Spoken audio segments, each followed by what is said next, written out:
Reading selected verses from Isaiah 53. He was despised and rejected by men, a man of sorrows and acquainted with grief.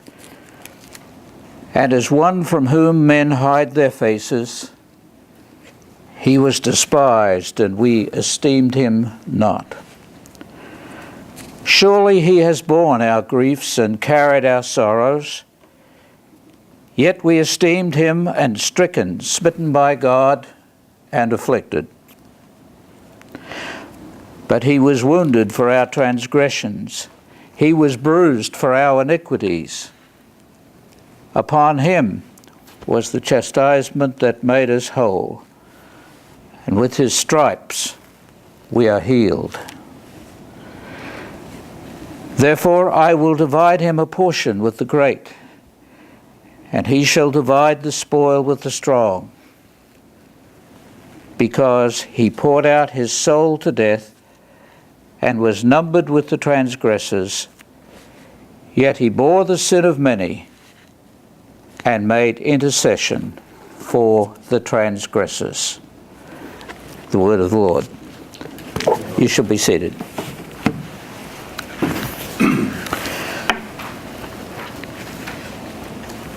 One of the pleasant features of retirement from ministry is that I finally can concentrate closely on everything that takes place in the flow of the service. For some of you, this doesn't sound quite right, but I confess, I am like a lot of others.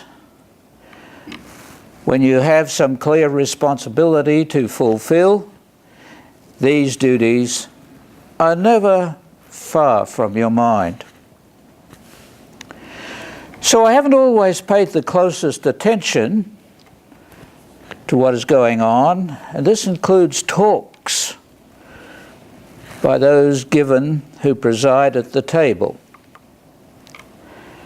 But during the last several years, it has become different.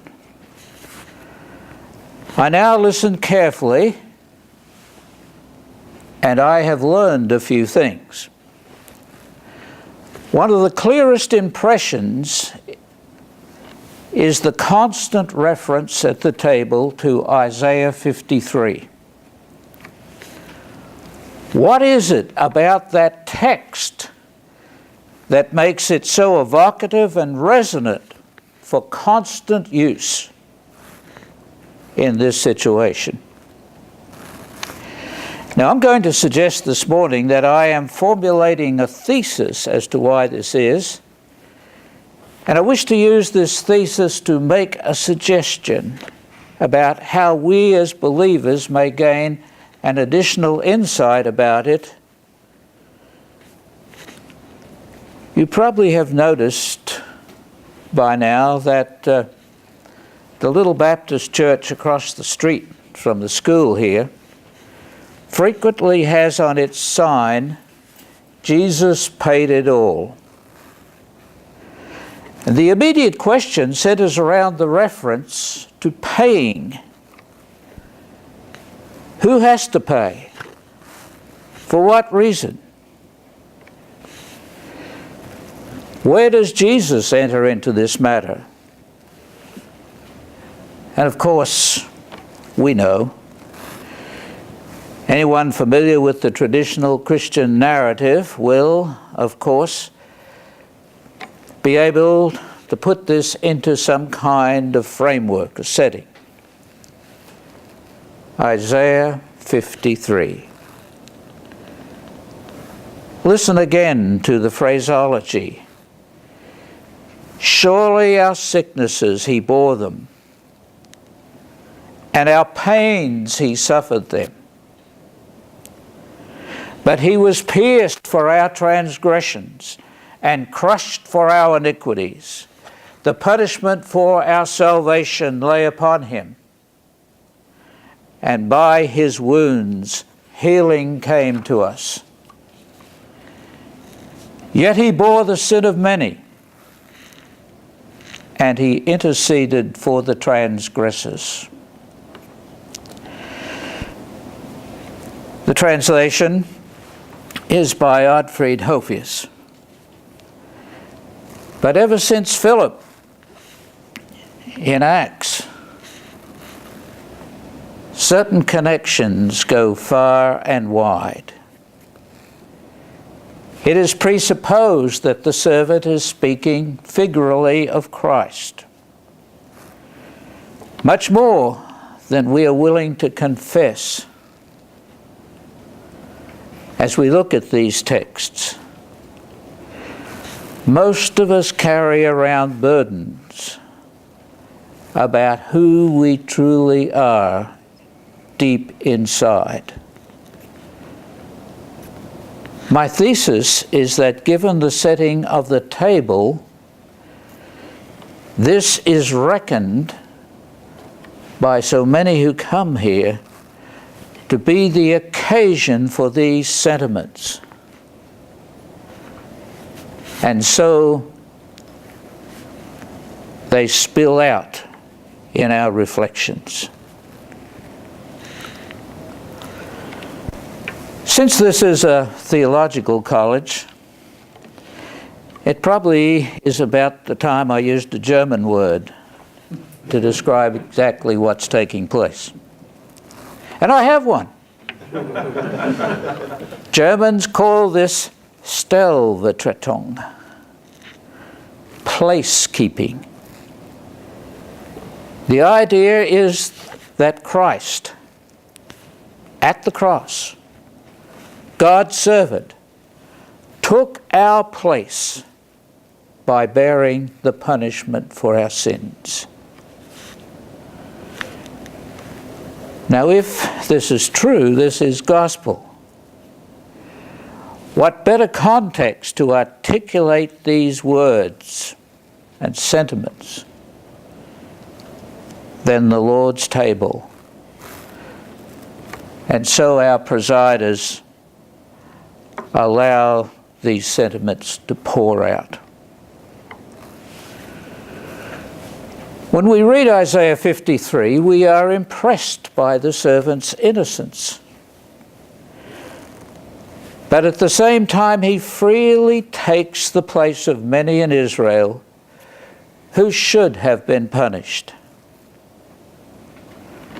Project this image onto the Son of God, and there is no way to measure the depths of the grace of God in giving us the servant Messiah. Again, this is why the people at the table keep coming back to this theme. But as I noted, I have a suggestion. It occurs to me that what we hear, starting with Isaiah 53, is gospel, but not yet its full story. One has died for us. He was more than worthy to take our place. But then, why do we trudge into the assembly each week and begin to think about, or slightly harbour the thoughts about what difference has this really made to me? Am I still, after all of these years at the table, am I still the same person with the same set of inclinations I had last week? And I have always had? Has it really changed me? Not a good set of thoughts. I would like to suggest that Paul takes us a little farther along. In Romans 4:25, he gives us a formula that is steeped in early Christian reflection on Isaiah 53. Again, following the translation of Hophius, Paul can be read as saying, Jesus was handed over to death to atone for our transgressions, and was raised for a kind of justification that brings new life. In short, the whole argument of Paul is that believers have been transformed by the Christ event. He's not only taken our place, we've not only been forgiven, but we have become a new creation. And 2 Corinthians and other places flatly asserts this. So for centuries, preachers have tried to tie Good Friday and Easter Sunday together. And our version of this wrestling takes place on Sunday at the Lord's table. Maybe it is a little too much to expect,